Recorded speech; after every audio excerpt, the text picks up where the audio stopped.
Hello everyone, instant ಆಗಿ ಮಾಡ್ಕೋಬಹುದಾದಂತಹ ಈ tomato chutney ಎಷ್ಟು ತಿಂದ್ರು ತಿಂತಾನೆ ಇರ್ಬೇಕನ್ಸುತ್ತೆ. ಅದ್ರಲ್ಲೂ ವೈಟ್ ರೈಸಿಗೆ ಈ ಟೊಮ್ಯಾಟೊ ಚಟ್ನಿನ ಹಾಕಿ ತುಪ್ಪನ ಹಾಕೊಂಡು ತಿಂತಾ ಇದ್ರೆ ಅಬ್ಬಬ್ಬಾ ಟೇಸ್ಟ್ ಮಾತ್ರ ಅಮೇಸಿಂಗ್ ಆಗಿರುತ್ತೆ. ಲೈಟ್ ಆಗಿ ಹುಳಿ ಹುಳಿಯಾಗಿ ಖಾರವಾಗಿ ತುಂಬಾನೇ ಚೆನ್ನಾಗಿರುತ್ತೆ. So welcome to desi eat desi love desi. ಹೇಗಿದ್ದೀರಾ ಎಲ್ಲರೂ? ಓಕೆ, ಕ್ವಿಕ್ ಆಗಿ ಚಟ್ಪಟ್ ಟೊಮೆಟೊ ಚಟ್ನಿನ ಮಾಡ್ಕೊಂಡ್ಬಿಡೋಣ. ಮೊದಲಿಗೆ ಒಂದು ಪ್ಯಾನ್ಗೆ 5 ರಿಂದ 6 ಸ್ಪೂನ್ ಅಷ್ಟು ಎಣ್ಣೆನ ಹಾಕಿ ಒಂದು 6 ಬೆಳ್ಳುಳ್ಳಿನ ಹಾಕಿ ಲೋ ಫ್ಲೇಮ್ ಅಲ್ಲಿ ಚೆನ್ನಾಗಿ ಇದನ್ನ ಫ್ರೈ ಮಾಡ್ಕೊಳ್ಳಿ. ಈ ಪಾಯಿಂಟ್ ನ ಪಿನ್ ಮಾಡ್ಕೊಂಡ್ಬಿಡಿ. ಎಲ್ಲಾ ಐಟಮ್ಸ್ ನೀವು ಲೋ ಫ್ಲೇಮ್ ಅಲ್ಲೇ ಫ್ರೈ ಮಾಡ್ಕೊಂಡಾಗ್ಲೇ ಟೇಸ್ಟ್ ತುಂಬಾನೇ ಚೆನ್ನಾಗಿ ಆಗೋದು ಅಂಡ್ ಪರ್ಫೆಕ್ಟ್ ಆಗಿ ಆಗೋದು. ಸೊ ಬೆಳ್ಳುಳ್ಳಿ ಗೋಲ್ಡನ್ ಬ್ರೌನ್ ಆಗ್ತಿದ್ದ ಹಾಗೆ ತೆಕ್ಕೊಂಬಿಡಿ. ನೆಕ್ಸ್ಟ್ ಇದಕ್ಕೆ ಒಂದು 4 ಒಣಮೆಣಸಿನಕಾಯಿನ ಹಾಕಿ ಅದನ್ನು ಸಹ ಲೋ ಫ್ಲೇಮ್ ಅಲ್ಲೇ ಚೆನ್ನಾಗಿ ಫ್ರೈ ಮಾಡ್ಕೊಳ್ಳಿ. ಈ ತರ ಆಗಿರ್ಬೇಕು. ತುಂಬಾ ಓವರ್ ಆಗಿ ಫ್ರೈ ಮಾಡ್ಕೊಳಕ್ ಹೋಗ್ಬೇಡಿ.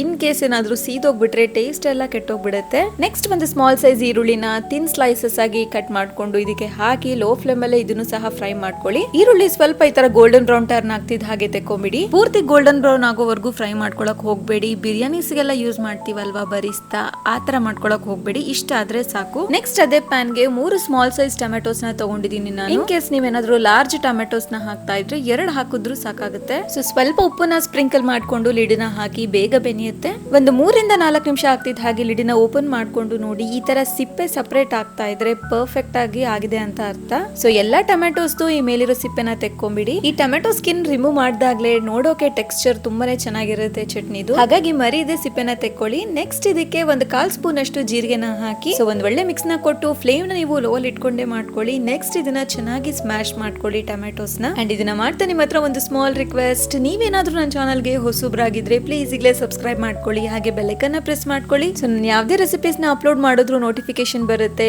ನೋಡಿ ನನ್ನ ಚಾನಲ್ ನ ಸಪೋರ್ಟ್ ಮಾಡಿ. ಟೊಮೆಟೋಸ್ ಎಲ್ಲ ಸ್ಮ್ಯಾಶ್ ಮಾಡ್ಕೊಂಡಿದ್ದಾಯ್ತು. ನೆಕ್ಸ್ಟ್ ಈಗ ಎಲ್ಲದನ್ನು ಸ್ಮ್ಯಾಶ್ ಮಾಡ್ಕೊಳ್ಳೋದೆ. ನಾನು ಆಗ್ಲೇ ಹೇಳಿದ್ದೆ ಲೋ ಫ್ಲೇಮ್ ಅಲ್ಲೇ ಮಾಡ್ಕೋಬೇಕು ಎಲ್ಲದನ್ನು. ಇದನ್ನ ಪಿನ್ ಮಾಡ್ಕೊಳ್ಳಿ ಅಂತ. ಯಾಕೆ ಅಂದ್ರೆ ನೋಡಿ, ಲೋ ಫ್ಲೇಮ್ ಅಲ್ಲಿ ಮಾಡ್ಕೊಳ್ಳೋದ್ರಿಂದ ಈ ತರ ಕ್ರಿಸ್ಪಿ ಆಗ್ಬಿಡುತ್ತೆ. ಕ್ರಿಸ್ಪಿ ಆಗಿರೋದ್ರಿಂದ ಸ್ಮ್ಯಾಶ್ ಮಾಡೋಕೆ ತುಂಬಾ ಈಸಿ ಆಗುತ್ತೆ. ಹೀಗೆ ಮಾಡ್ಕೊಳ್ಳೋದ್ರಿಂದ ಟೇಸ್ಟ್ ಸಹ ತುಂಬಾನೇ ಚೆನ್ನಾಗಿರುತ್ತೆ. ಮೊದಲಿಗೆ ಒಣಮೆಣಸಿನಕಾಯಿನ ಈ ತರ ಚೆನ್ನಾಗಿ ಸ್ಮ್ಯಾಶ್ ಮಾಡ್ಕೊಂಡಿದ ನಂತರ ಇದಕ್ಕೆ ನೆಕ್ಸ್ಟ್ ಬೆಳ್ಳುಳ್ಳಿನ ಹಾಕಿ ಇದನ್ನು ಸಹ ಚೆನ್ನಾಗಿ ಸ್ಮ್ಯಾಶ್ ಮಾಡ್ಕೊಳ್ಳಿ. ಇದು ಸಹ ಪರ್ಫೆಕ್ಟ್ ಆಗಿ ಬೆಂದಿದೆ. ಲೋ ಫ್ಲೇಮ್ ಅಲ್ಲೇ ತುಂಬಾ ಹೊತ್ತು ಫ್ರೈ ಮಾಡ್ಕೊಂಡಾಗ ಏನಾಗುತ್ತೆ, ತುಂಬಾ ಕ್ರಿಸ್ಪಿ ಆಗ್ಬಿಡುತ್ತೆ ಈ ಬೆಳ್ಳುಳ್ಳಿ. ಆ ತರ ಇರಬಾರ್ದು. ಫ್ರೈ ಮಾಡ್ಕೊಳ್ಬೇಕಾದ್ರೆ ಜಸ್ಟ್ ಲೈಟ್ ಆಗಿ ಗೋಲ್ಡನ್ ಬ್ರೌನ್ ಟರ್ನ್ ಆಗ್ತಿದ್ದ ಹಾಗೆ ತೆಕ್ಕೊಂಬಿಡಿ. ಆಗ ಈ ತರ ಇರುತ್ತೆ. ಇವೆರಡು ಚೆನ್ನಾಗಿ ಸ್ಮ್ಯಾಶ್ ಆದ ನಂತರ ಇದಕ್ಕೆ ಈರುಳ್ಳಿನ ಹಾಕಿ ಇದನ್ನ ಇದ್ರ ಜೊತೆ ಚೆನ್ನಾಗಿ ಕಂಬೈನ್ ಮಾಡ್ಕೊಳ್ಳಿ. ತುಂಬಾ ವೆರೈಟಿ ಟೊಮೆಟೊ ಚಟ್ನಿನ ನೀವು ಟ್ರೈ ಮಾಡೇ ಇರಬಹುದು, ಬಟ್ ಈ ಟೊಮೆಟೊ ಚಟ್ನಿ ನಿಜಕ್ಕೂ ಡಿಫ್ರೆಂಟ್ ಆಗಿರುತ್ತೆ. ನಾನು ಸಹ ಇದನ್ನ ಮೊದಲನೇ ಸಲ ಟ್ರೈ ಮಾಡಿರೋದು ಅಂಡ್ ನನಗೆ ಮಾತ್ರ ಸಖತ್ ಇಷ್ಟ ಆಗ್ಬಿಡ್ತು. ಸೊ ನೀವು ಒಂದ್ಸಲ ಟ್ರೈ ಮಾಡಿ, ನಿಮಗೂ ಇಷ್ಟ ಆಗ್ಬಹುದು. ಇಷ್ಟ ಆದ್ರೆ ಮರಿದೆ ಕಮೆಂಟ್ ಮಾಡಿ. ಫೈನಲಿ ಇದಕ್ಕೆ ಸ್ಮ್ಯಾಶ್ ಮಾಡ್ಕೊಂಡಿರೋ ಟೊಮ್ಯಾಟೊ, ರುಚಿಗೆ ತಕ್ಕಷ್ಟು ಉಪ್ಪು ಹಾಗೆ ಫ್ರೆಶ್ ಕೊತ್ತಂಬರಿ ಸೊಪ್ಪನ್ನ ಹಾಕಿ ಚೆನ್ನಾಗಿ ಇದನ್ನ ಮಿಕ್ಸ್ ಮಾಡ್ಕೊಳ್ಳಿ. So chatpat tomato chutney is ready.